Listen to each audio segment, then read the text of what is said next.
Welcome to our program. Our today's guest is Katrine Glenhammer.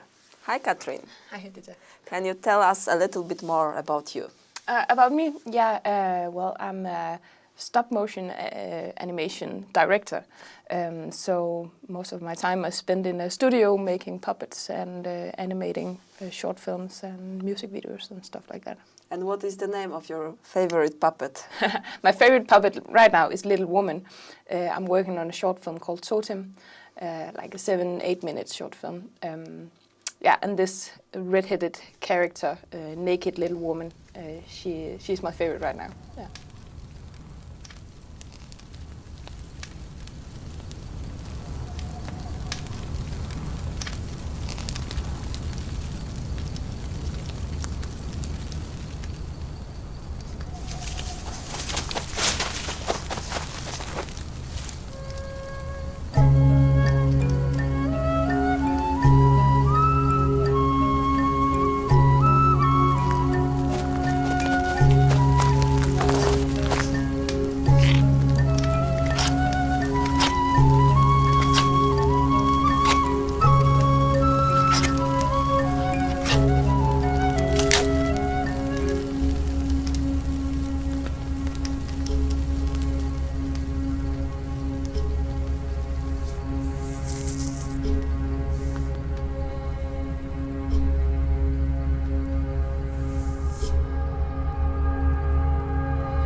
And how did it start? You know, it's like you had the dream to work in the stop motion business.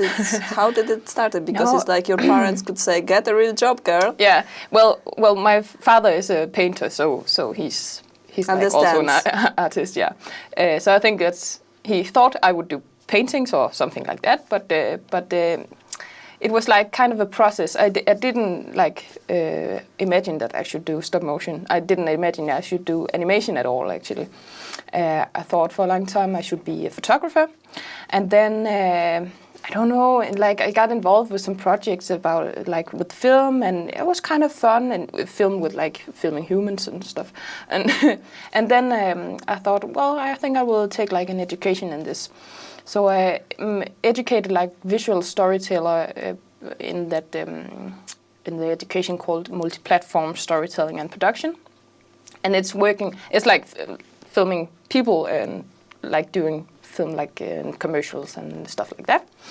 And then it was just like I needed to do something on my own, and I knew about like stop motion. I had done a bit before, and then I thought, well, I'll try to do a short art film with stop motion, and I really liked like the way I could control everything, like the movements and like the lighting and the sets and stuff.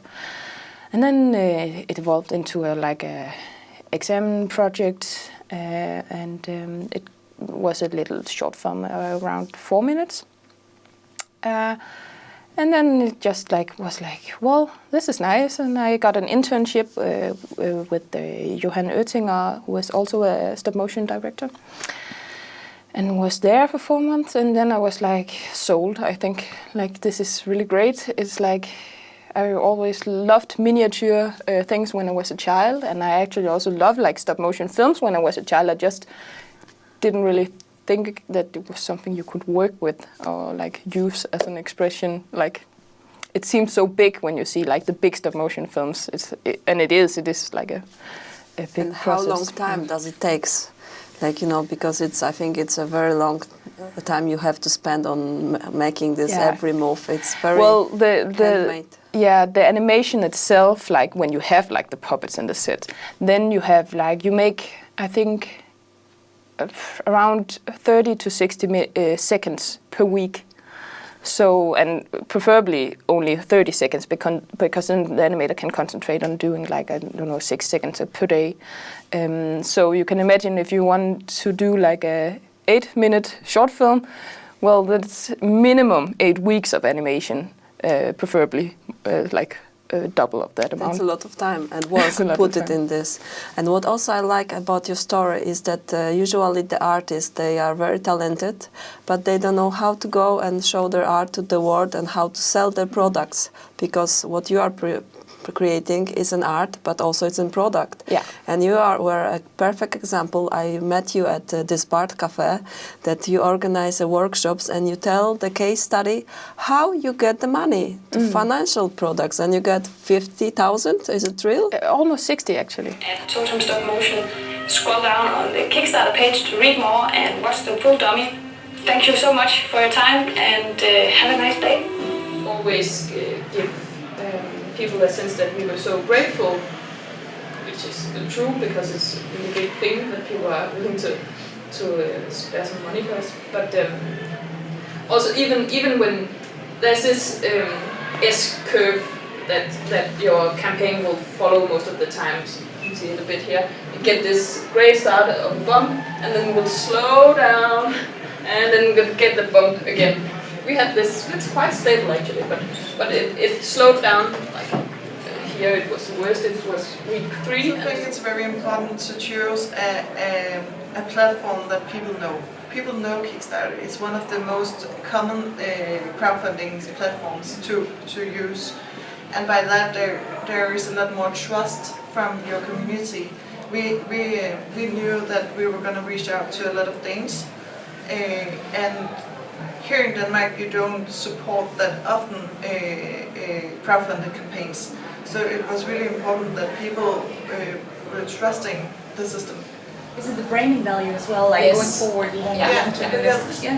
Katrine is going out now. She's not just a director who has an idea, but she's a director who has a crowd behind her as a support, and they want to see the film. It's a great place to start without going to the bank and ask for money, because here you can ask for your target groups to get the money. If you have a project like a chair, then you can reach out for funding the chair before you have to make it. How did it happen? How did you manage to do this? It was. I have this really great producer, and he has an idea that we should think a bit differently about how to get our film funded in Denmark, because we only have these film funds we can apply for, and that's great. It's wonderful, but sometimes when you're not a known director, then it can be hard to kickstart your project. And apropos Kickstarter, then we thought, well, let's try if we can crowdfund some of this film, have money for the whole film. Then we would need a lot more than 60,000. Calculated what is possible for us, being unknown stop motion makers, and being in Denmark, a small country, we don't have that much culture for crowdfunding. Not in America, it's much bigger. And that's why you went also international, because your founders, sponsors were from Las Vegas, from Russia, from China. Is it true? It's because I think that was also the strong thing was that we wanted to do a stop motion film, because it's a very niche thing, and even though you don't work with it, I think everybody loves it. Because it has this very special feeling. Stop motion is handmade all the way through, from the sets to the animation. So I think we used that as a strong part of our crowdfunding campaign. It was, I think our argument was we love stop motion, you love stop motion. please help us. It's something like that. And you have to see like the Kickstarter video. But yeah. And what was the response? Well, it was great. Well, it was like I think I've used like you have to do a crowdfunding campaign. You have to like have a crowd before you start. And I not intently, I actually created a little crowd on my Instagram account because I was showing like this test. When I made the test, I was showing the process about it. And people started following the project and cheering for me. And we were very fortunate that we could use this in the crowdfunding campaign, that we could use this followers to ask them for help to either to support us or to just share the project. And then, so our tactic was more a lot about like being true to who we were and how to communicate. Like so when we communicated with people, it was very for me it was very important that it was like me or us as a group. We were 3 people working at it, communicating to people. Like as if we were talking to them and not making it to something big that it was not. So it was us asking for help, and people really responded to that.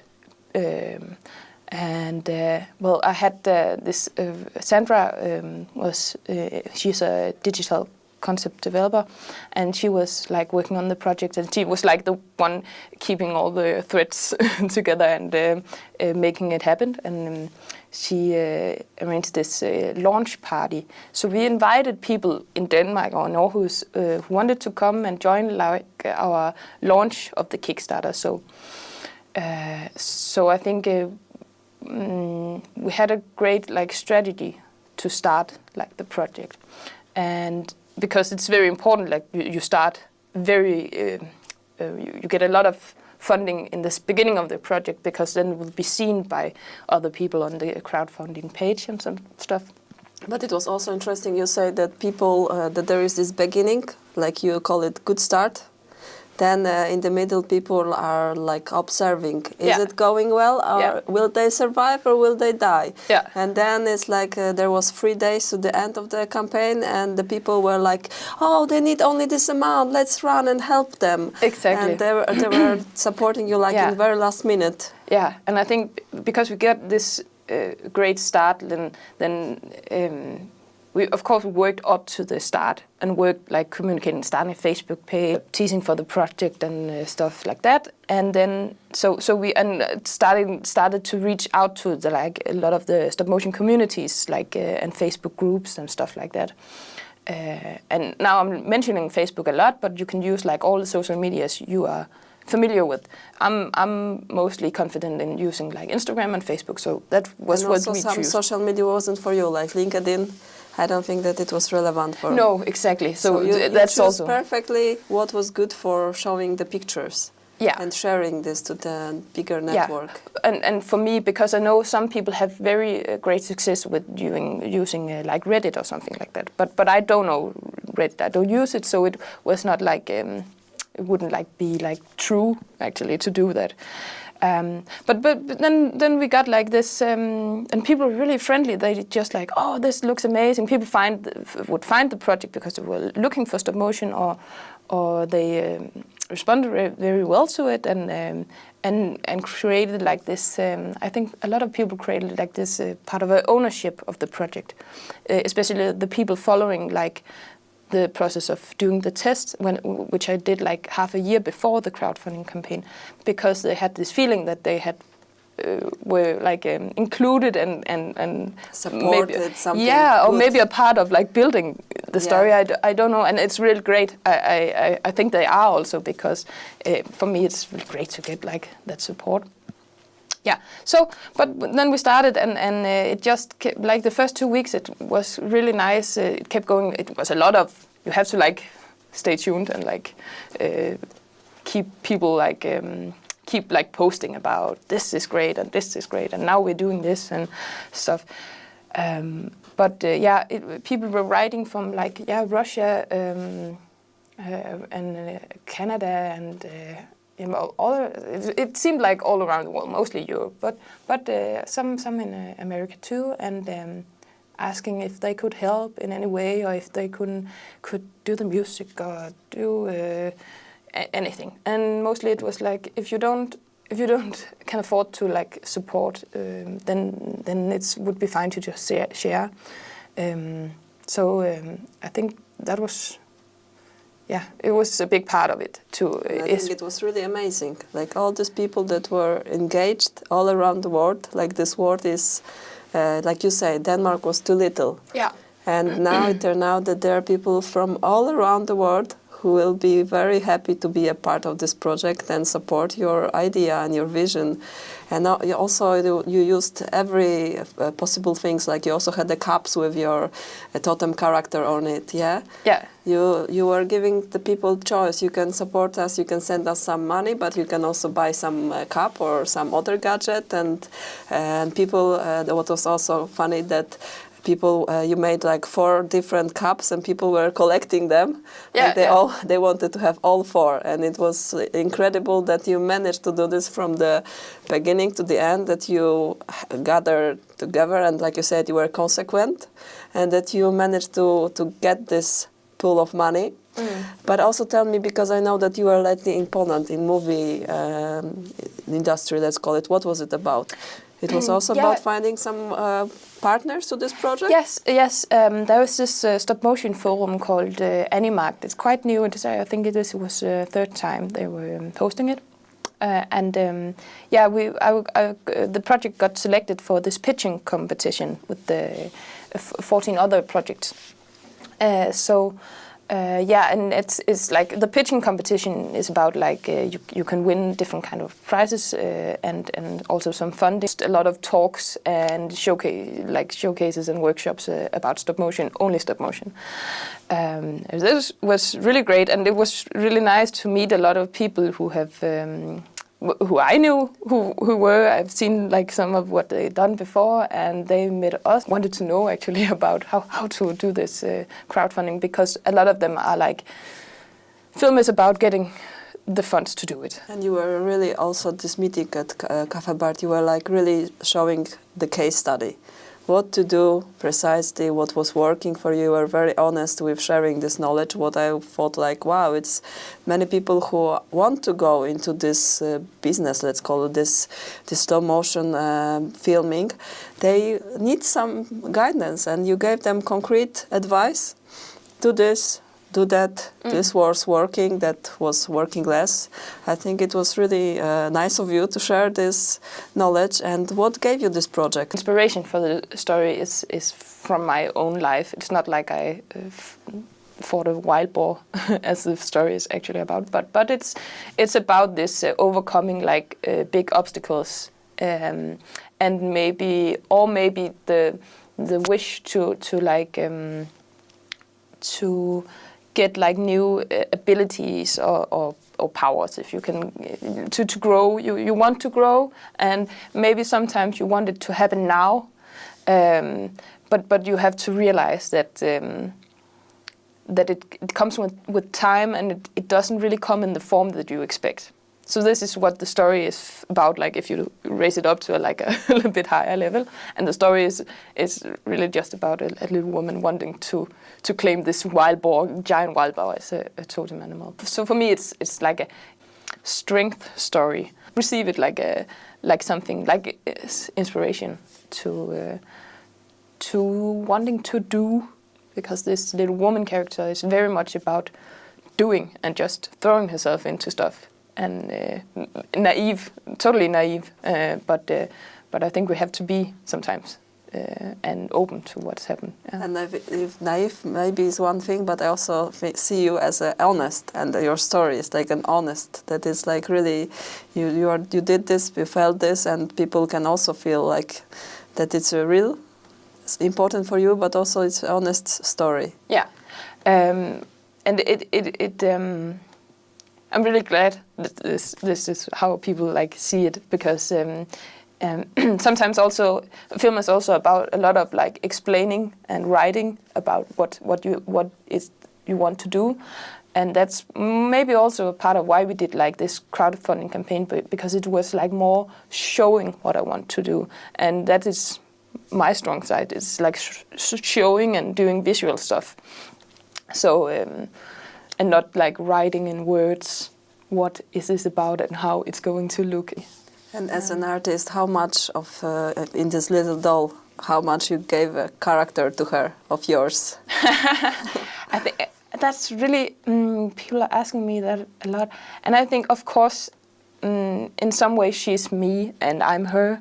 I think that's would maybe always be like my way of working, also because like the story is inspired from, kind of inspiring from my own experience. But I think it was like a process of like starting one place, and then I think maybe me and Little Woman has grown like together. Like I think we have worked on the project like for 1.5 years, and I think it feels more like we are becoming the same person, if you can say that. I'm like, I got this realization that if you want something, then you have to like be your own like role model.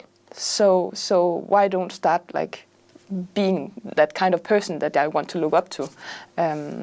And I think Little Woman is in some ways a person I would like to look up to. And your little doll now is changing because you say that you are working on a new shape. She's getting slimmer. Yeah, because it's stop motion is still quite new to me, and I got thrown into this internship, and which is great because Johan, he could like teach me a lot of things about like how to do a puppet and stuff. So in the test that you see, it's the first time for me building a puppet with like a puppet armature, like ball and socket joints and stuff.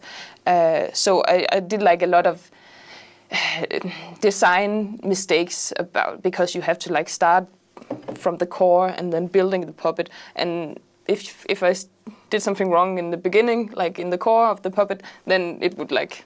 So there's something about this test puppet. She was like too... Is it about also that she will not have moves that you would like to show her, that you are missing there some movements? Yeah, because they can, if there's some clay inside, some hard clay inside, and maybe the arm wouldn't like go that angle I wanted it to, just changing a bit. And what I love also in the story, that you were so proactive, that you wasn't like waiting like, here I am this talented artist, I want to do a stop motion movie and come and find me and do the work for me. You are there from the beginning to the end, you are there and you are fighting for your project. What many artists, I think, they don't do this. My experience is that people who are willing to do all the work themselves is getting somewhere. But I also have to learn to step back and let other people do some of the work for me, because otherwise I will like just hit a wall and just lose all my energy and lose like the love for the project. So, but the people I meet in who are doing stop motion, they are people who want to do or can do or will do or are doing all the things themselves. And that's really inspiring. Also, it's really important, I think, to have tried to do like the lighting and have tried to build the sets yourself and build the puppet, so you know, and you're standing in the dark for 3 weeks and animating, but then you know about it, and then you know when you're going to work with an animator or someone who are doing the light, and you know what they are going through and what time they need. So I think this is very important, that you want to do it yourself, and then with time you have to like let go of some of the work. For me, it's also like a control thing because I love to like have control about it. I want it to be like exactly as in my mind, and then I have to do it myself. But that's not the truth. It's also about communicating what you want. What is the future for Totem? Is Totem going to be on some festivals? What is the plan? Yes, well, we hope to like start the production here in January, in mid or end of January, and start animating on it, and hopefully there will be a film finished in like the spring. Distributors to help us to like get like the film out in the right way, because it's going on festivals first of all. Totem, there is like it's a great story world So maybe it would be nice to work with it, like, and evolve on like this story about this woman and this wild boy, and what's else in this giant forest also, because I think the forest itself would be nice to explore, and what is there meat-eating plants or what? And there are like more stories coming also. I feel like it also because I have learned now that I really like this idea of working with stories about being strong and wanting to throw yourself into stuff and just do, maybe hitting yourself and get hurt sometimes, but I think it's quite important to like tell stories about characters who just do this. So maybe I would like to work with Totem as maybe more as a series or something. Another woman hero. We have like Wonder Woman, and Totem is also like a little red hair hero, isn't it? Yes, exactly. I actually was thinking about. She reminds me a lot of like the characters from Astrid Lindgren's stories, actually, and I was very much a fan of those when I was a child, especially Ronja Rövar's and Pippi Longstocking. These girl characters who was just like. Well, I haven't tried that before. Then I'm sure I can do it. Why not? So it makes sense. It's not at all something I thought about before I started working on Totem. It's just like realizations on the way. You're like, oh, well, that makes sense. I loved that as a child. Now I'm working on something that it's both for grown-ups and for children. This film, because as a child, for me it was important to see characters that maybe not were me. I was not like Ronja Rövar's daughter, but I wanted to be like her, right? So I think it is important to like do these stories where people can like get inspired by them and have something to, I want to be like that. It takes so much time even to make this, that it's like you have this long-term goal that you are willing to spend another year or years on making it happen. Yeah. And I think it's quite unique, because nowadays, especially young people, and you are still very young, it's like they want this fast satisfaction. Yeah. And you are so a great example of it takes time. It's like in your story, to grow, you need time. Yeah, I think so. Well, thank you. But it's not. I think that's my struggle, because when I get the idea, I want to see it right now, and I wanted to see Totem for like 1.5 years now. But that's how it is with stop motion. If you want to do it great, then it takes time, and of course right now it's also taking a bit more time because I have to work besides doing the project. It's also like never give up and keep on going. And like you said, you are doing also some other works. Is it because of financial reason or? Yeah. So this is also a good example that sometimes if you have a dream, maybe this dream will not give you fast to cover all your expenses or something. But it's like people don't see this as they still can make their dream come true. But they also, of course, sometimes have to make something just for a living. Yeah. Many people give up on their dreams because they are focusing only on the main work, and they say, oh, I can't do this, I can't afford this. Yeah. And you are an excellent example that, yes, you can. You just have to plan, and you just have to be patient with this. Yeah, and I think also, like, you also have to, like, do some compromises, because, no, I cannot afford, like, my own apartment, and I cannot afford to like have a car or anything. I'm like living on a stone, and then but I'm very, very happy because my part-time job is really nice, and it gives me a lot of energy because it's not creative. Then it gives me a lot of like energy to Totem and to doing like and preparing other kinds of animation films. You have to like just find the way. Never give up on your trip. Keep on doing great thing, and thank you for being here with us today. You're welcome. You're welcome. Good luck. Thank you.